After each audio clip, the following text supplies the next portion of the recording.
ខ្ញុំបាទឈ្មោះខិនក្រិលគឺជានាយកនៃសាលាអនុវិទ្យាល័យអង្គជំ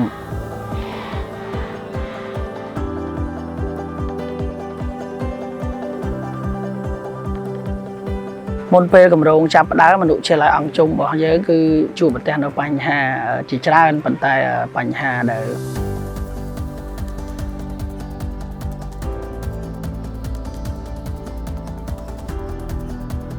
គុណសម្រាប់កម្មវិធីនេះគឺធ្វើឲ្យសាលាមានការប្រែប្រួលច្រើនបាទប្រែប្រួលទាំងស្រុងតែម្ដងប្រែប្រួលពីយើងឃើញទាំងអស់គ្នាហើយសម្រាប់គឺមានភាគរយអីកន្លែងលាងដៃក៏យើងមានសំរុំ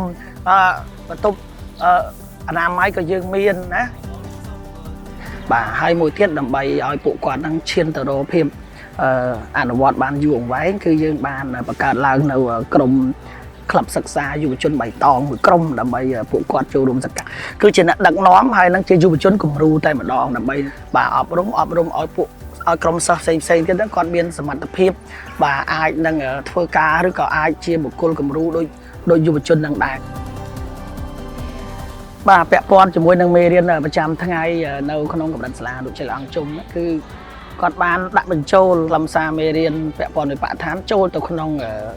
កម្មវិធីស្នូលរបស់គាត់ហ្នឹងតែម្ដងបានរៀបជើញមិនត្រឹមតែផ្សព្វផ្សាយទេគឺលោកគ្រូអ្នកគ្រូហ្នឹងគាត់ដើរតួជាគំរូតែម្ដងចាបងបើប្រៀបធៀបពីមុននឹងឥឡូវនេះខ្ញុំមានអារម្មណ៍ថាខ្ញុំចង់មកសាលារៀនពីព្រោះសាលារៀនរបស់ខ្ញុំឥឡូវមានសុខភាពស្រស់ស្អាតមានសណ្ដាប់ធ្នាប់មានពណ៌បៃតងស្រស់និងមានអនាម័យចាបងសម្រាប់ខ្ញុំផ្ទាល់ខ្ញុំបាន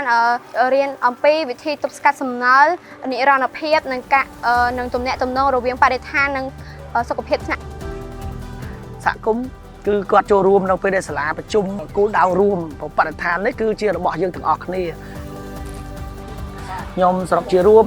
អនុវិទ្យាល័យអង្គជំគឺនៅបន្តនិរន្តរភាពហើយរឹតតែធ្វើឲ្យបានខ្លាំងជាងមុនអ្វីដែលពិសេស